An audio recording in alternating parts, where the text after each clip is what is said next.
Hi, ಇದು Friday evening. So ಇನ್ನೇನು 2 days ಅಷ್ಟೇ ಇರೋದು ಇಂಡಿಯಾಗೆ ಹೋಗೋದಕ್ಕೆ. ಬಟ್ ಏನೂ ಶಾಪಿಂಗ್ ಮುಗ್ದಿರಲಿಲ್ಲ. ನಾನು ಹೇಳ್ದಾಗೆ ನನ್ನ ಹಸ್ಬೆಂಡ್ಗೆ ರಜೆ ಇರಲಿಲ್ಲ. ಅವರು ಡ್ಯೂಟಿ ಮುಗಿಸಿ ಬಂದಮೇಲೆ ಈವ್ನಿಂಗ್ ಟೈಮಲ್ಲಿ ಒಂದೊಂದು ಕಡೆ ಹೋಗ್ತಾ ಇದ್ವಿ. ಎಲ್ಲಿಗೆ ಹೋದರೂ ಬೇಗ ಮನೆಗೆ ವಾಪಸ್ ಬರ್ತಾ ಇದ್ವಿ. ಯಾಕಂದರೆ ಆರ್ವಿಗೂ ಕೂಡ ಸ್ಕೂಲ್ ಇತ್ತು ಇಷ್ಟು ದಿನ. ಸೊ ಅವಳು ಬೆಳಗ್ಗೆ 5:30, 5:45ಗೆಲ್ಲ ಏಳಬೇಕು. ರಾತ್ರಿ ಬೇಗ ಮಲಗಿದ್ರಷ್ಟೇ ಹೇಳ್ತಾಳೆ, ಇಲ್ಲ ಅಂದರೆ ಹೇಳೋದಕ್ಕೆ ತುಂಬ ಕಿರಿಕಿರಿ ಮಾಡ್ತಾಳೆ. ಹಾಗಾಗಿ ಬೇಗ ಮನೆಗೆ ವಾಪಸ್ ಬರ್ತಾ ಇದ್ವಿ. ಸೊ ಶಾಪಿಂಗ್ ಏನೂ ಸರಿಯಾಗಿ ಮಾಡೋದಕ್ಕೆ ಆಗಿರಲಿಲ್ಲ. ಇವತ್ತು ಲಾಸ್ಟ್ ಡೇ ಸ್ಕೂಲ್ ಅವಳಿಗೆ, ನಾಳೆಯಿಂದ ರಜೆ. ಹಾಗಾಗಿ ಏನೇನು ಶಾಪಿಂಗ್ ಮಾಡೋದಿದೆ ಎಲ್ಲ ಮುಗಿಸ್ಕೊಂಡು ಬರೋಣ ಅಂತೇಳಿ ಹೋದ್ವಿ. ಚಾಕ್ಲೇಟ್ಸ್, ಡೇಟ್ಸ್, ಡ್ರೈ ಫ್ರೂಟ್ಸ್ ಏನೂ ತಂದಿರಲಿಲ್ಲ. ಅದಕ್ಕೆ ಒಂದು ಕಡೆ ಹೋದ್ವಿ.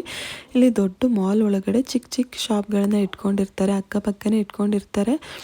ಇವಾಗ ಇಂಡಿಯಾದಲ್ಲಿ ಸಂತೆಗೆ ಅಥವಾ ಜಾತ್ರೆಗೆ ಹೋದಾಗ ಎಲ್ಲರೂ ಅವ್ರ ಶಾಪ್ಗೆ ಬನ್ನಿ ಬನ್ನಿ ಅಂತ ಕರೀತಾರಲ್ವ. ಸೊ ಅದೇ ಥರ ಇಲ್ಲೂ ಕೂಡ ಇಲ್ಲಿ ಬನ್ನಿ ಅಂತ ಕರಿತಾ ಇದ್ರು. ಡ್ರೈ ಫ್ರೂಟ್ಸ್ ಮತ್ತು ಚಾಕ್ಲೇಟ್ಸ್ ಎಲ್ಲ ತಂದು ಕೊಡ್ತಾಯಿದ್ರು ಟೇಸ್ಟ್ ನೋಡಿ ಅಂತ. ಟೇಸ್ಟ್ ನೋಡೋ ತನಕ ಬಿಡ್ತಾ ಇರಲಿಲ್ಲ.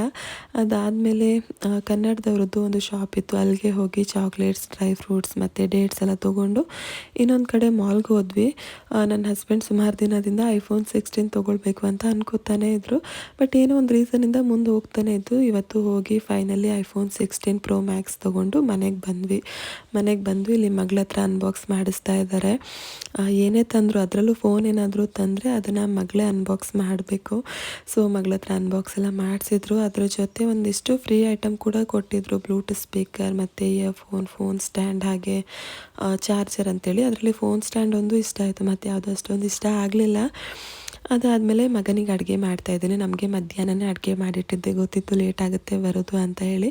ಸೊ ನಮಗೇನು ಅಡುಗೆ ಮಾಡೋದಿರಲಿಲ್ಲ, ಮಗನಿಗಷ್ಟೇ ಮಾಡಿದೆ. ಹಾಗೆ ಆರ್ವಿಯಲ್ಲಿ ಚಾಕ್ಲೇಟ್ಸ್ ಎಲ್ಲ ತಿಂದು ಸಾಕಾಯಿತು. ಇವಾಗ ಡ್ರೈ ಫ್ರೂಟ್ಸ್ ಟ್ರೈ ಮಾಡ್ತೀನಿ ಅಂತ ಹೇಳ್ತಾ ಇದ್ಲು. ಹಾಗೆ ನನ್ನ ಮಗನಿಗೆ ಟಾಯ್ಸ್ ಯಾವುದು ಅಷ್ಟೊಂದು ಇಷ್ಟ ಆಗಲ್ಲ. ಬಟ್ ಸ್ಕೂಲ್ ಬಸ್ ನೋಡಿದಾಗೆಲ್ಲ ಫುಲ್ ಖುಷಿ ಆಗಿಬಿಡ್ತಾನೆ.